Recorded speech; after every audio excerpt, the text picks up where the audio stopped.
ये कहानी है सुंदरवन जंगल की, जहाँ कई सारे पक्षी रहा करते थे। उन्हीं पक्षियों में कालू नाम का कौवा अकेले ही अपने घोंसले में रहता था। कालू कौवा बहुत ही दुष्ट किस्म का पक्षी था। वो मासूम पक्षियों को धोखा देकर उनके जीवन के साथ खिलवाड़ करता था। एक दिन की बात है, कालू कौवा उड़ता हुआ टुनटुनी चिड़िया के पास जाता है। टुनटुनी चिड़िया अपने घोंसले में बैठी अपने बच्चों को दाना खिला रही थी। अरे चिड़िया बहन, क्या कर रही हो? अपने बच्चों को दाना खिला रही हो क्या?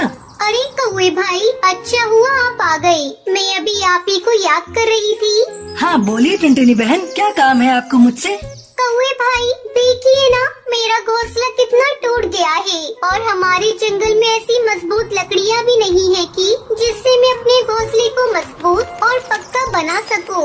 अगर मैं अपने बच्चों को ऐसे ही टूटे हुए घोंसले में लेकर रहने लगी तो मेरे बच्चे तो उस घोंसले से नीचे ही गिर जाएंगे। क्या आप मेरी थोड़ी मदद कर सकते हैं? अरे चिड़िया बहन, मैं आपकी क्या सहायता कर सकता हूँ? कौवे भाई, आपको तो पता है कि घोंसला बनाने के लिए जो मजबूत लकड़ियाँ होती हैं, वो केवल उस राक्षस बाज के इलाके में ही मौजूद है और वहाँ जाना छोटे पक्षियों के लिए खतरे से खाली नहीं है। इसलिए कि आप मेरे साथ उस बाज के इलाके में चल सकते हैं ताकि मैं अपने घोंसले के लिए मजबूत लकड़ियाँ ला सकूँ। ये बात सुन कौवा मन ही मन सोचने लगता है, चलो ये तो बहुत ही सुनहरा मौका है अपने घोंसले के लिए भी मजबूत लकड़ियाँ लाने का। मेरा घोंसला भी काफी टूट गया है और कुछ ही दिनों में बारिश भी आने वाली है। उससे पहले ही मुझे अपने घोंसले की मरम्मत करनी होगी। चिड़िया बहन का साथ रहा तो मैं भी उस राक्षस बाज के इलाके से मजबूत लकड़ियाँ ला सकता हूँ। और अगर उस राक्षस बाज ने हमें देख भी लिया तो मैं इस चिड़िया को उसी बाज के पास छोड़ आऊंगा, क्योंकि धोखा देना तो मेरी फितरत में ही है। क्या हुआ कौवे भाई, क्या विचार कर रहे हो तुम? कुछ नहीं टुनटुनी बहन, चलिए हम दोनों साथ मिलकर उस राक्षस बाज के इलाके में जाकर मजबूत लकड़ियाँ लेकर आते हैं। और हाँ, हमें तुरंत वहाँ से आना होगा, क्योंकि शाम होते ही वे राक्षस बाज उस इलाके में आ जाते हैं और जैसे ही मासूम पक्षियों को देखते हैं वो उन पर हमला कर देते हैं। इसलिए हमें अंधेरा होने से पहले लौट कर आना होगा। हाँ कालू भैया, आप चिंता न कीजिए, हम अंधेरा होने से पहले ही लौट आएंगे। और दोनों उड़ते हुए उस राक्षस बाज के इलाके में लकड़ियाँ लाने चले जाते हैं। वहाँ पर वो दोनों बहुत सारी लकड़ियाँ जमा कर लेते हैं। टुनटुनी बहन, लकड़ियाँ जमा करते करते मैं बहुत थक गया हूँ। हम थोड़े समय के लिए यहीं बैठकर आराम कर लेते हैं, क्योंकि मुझसे इतना भारी वजन लेकर अब नहीं उड़ा जाएगा। अरे कालू भाई, शाम होने को आई है, अब तो उन राक्षस बाज के आने का समय भी हो गया है। हमें तुरंत यहाँ से निकलना चाहिए। कहीं वो बाज ने हमें देख लिया तो वो हमें जिंदा नहीं छोड़ेंगे। टुनटुनी बहन, सच में मैं बहुत थक गया हूँ। मुझसे इस समय एक पल भी उड़ा नहीं जाएगा। हम थोड़ी ही देर के लिए यहाँ आराम कर लेते हैं ना। अभी उस राक्षस बाज के आने में तो काफी समय है। उसके आने से पहले ही हम दोनों यहाँ से उड़कर चले जाएंगे। अच्छा ठीक है कौवे भाई, हम दोनों यहीं बैठकर कुछ समय के लिए आराम कर लेते हैं। फिर हम अपनी अपनी लकड़ियाँ लेकर अपने घोंसले की ओर चले जाएंगे। अब टुनटुनी चिड़िया और कालू कौवा वहीं बैठकर आराम कर रहे थे। तभी वो राक्षस बाज एक पहाड़ पर बैठकर उन दोनों को देख रहा था। तभी कालू कौवे की नजर राक्षस बाज पर पड़ती है।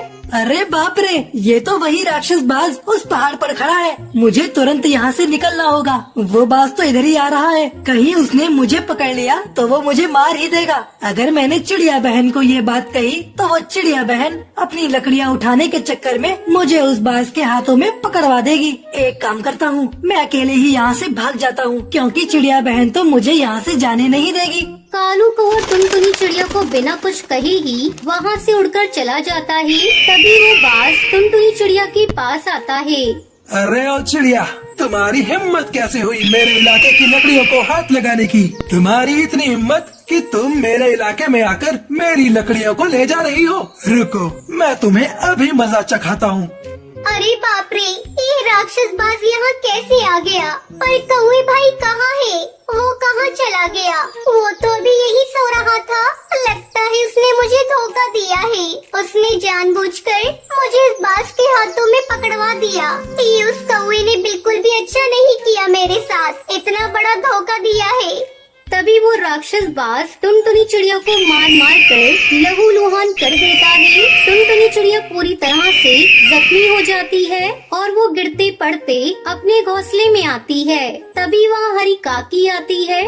अरे चिड़िया बहन, ये तुमको क्या हो गया? आप इतना जख्मी कैसे हो गई? अब तुम्हें क्या बताऊं हरी काकी, उस धोखेबाज कौवे ने मेरे साथ कितना बड़ा धोखा किया है। उसने मुझे उस राक्षस बाज के इलाके में अकेला छोड़ दिया था और वो राक्षस बाज ने ही मेरा ये हाल किया है। अरे चिड़िया बहन, तुमको तो पता है ना वो कौवा कितना धोखेबाज पक्षी है। जंगल का कोई भी पक्षी धोखेबाज से बात नहीं करता। फिर आप उस धोखेबाज पक्षी के साथ इतनी दूर क्यों गई थी? मुझे नहीं पता था हरी काकी, वो धोखेबाज कौवा मेरे साथ इतना बड़ा धोखा करेगा, वरना मैं उसके साथ कभी वहाँ नहीं जाती।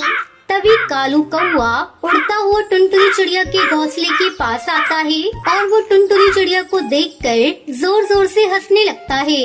धोखेबाज कौवे, तुमने मेरे साथ अच्छा नहीं किया। तुमने मुझे इतना बड़ा धोखा दिया, मैं तुम्हें कभी माफ नहीं करूँगी। अरे चिड़िया बहन, यही तो मेरा काम है, पक्षियों को धोखा देना। इसलिए मैं तो इस जंगल में सबसे फेमस हूँ धोखा देने में।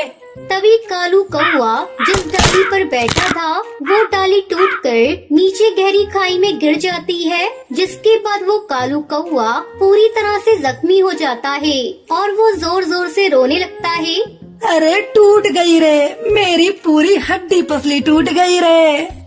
धोखेबाज कौवे, तुमने मेरे साथ धोखा करके मुझे इस बाज के हाथों पिटवाया। अब देखो तुम खुद इतने लहूलुहान हो गई कि तुमसे ठीक से खड़ा भी नहीं हुआ जा रहा। इसे कहते हैं नहले पर दहला। तुमने मेरे साथ धोखा किया और बदले में तुम्हारे साथ ही दुर्घटना हुई। आज के बाद किसी पक्षी को धोखा मत देना, वरना आज तो सिर्फ हड्डियाँ ही टूटी है।